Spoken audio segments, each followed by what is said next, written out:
here, Colin? We're looking at 1959 Boston Healy Sprite.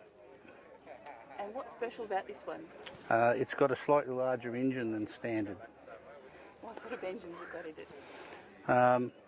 It originally came with a 950cc engine, and sometime in 1964 some mad Englishman decided that a 3.8 litre E-type engine would fit better.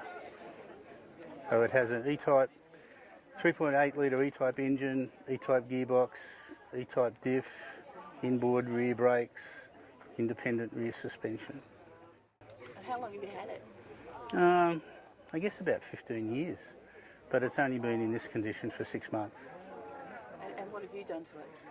As far as modifications are concerned, none, but it, being an English car, it had really bad rust. So we stripped it down to a bare shell, repaired all the rust, which required new floors, new sills, new boot floor, new just about every panel, and painted it, rebuilt the engine, gearbox diff, rebuilt the carbies, the electrics, retrimmed it, restored the car basically. Triple Webers, what size are the Webers? They're 45mm Webers, which the factory race cars ran 45mm Webers. It's on a handmade manifold because there's not much room in the engine bay for the engine and the carbies and everything else. Is it a special bonnet? It's the bonnet that was made for the car in the UK when the Jag motor went in. It's a production run Bonza bonnet that's still available, but it's been modified with pumped out mud guards and a big bulge in the middle to clear the engine. But that's the bonnet that was on the car when I got it. Everything that's on the car is as it was when I got it. I didn't want to change anything. It's exactly the way it was when it was built in the UK. The front suspension is mostly MGB.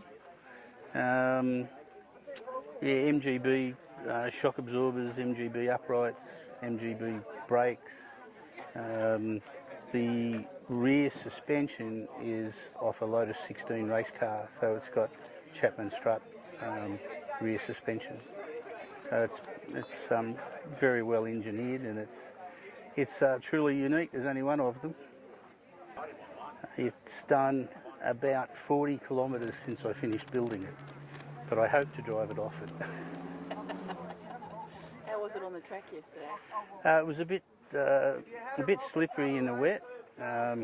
It's got a very heavy engine in the front. The engine weighs about 300 kilos compared to 110 for the standard motor. So when it comes up to a tight corner in the rain, it wants to go straight ahead. And if you put your foot down too hard, it wants to spin. It's only got about 260 brake horsepower compared to the standard 42. So you've got to be very judicious in the use of the throttle. But once it dried out, it was good fun. Are you enjoying the car? Yeah, I love it. It's totally impractical. There's very little room in it for me, particularly when you're my size.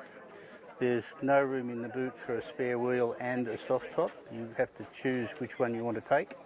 There's definitely no room for luggage. And there's just enough room in the passenger side for Carol.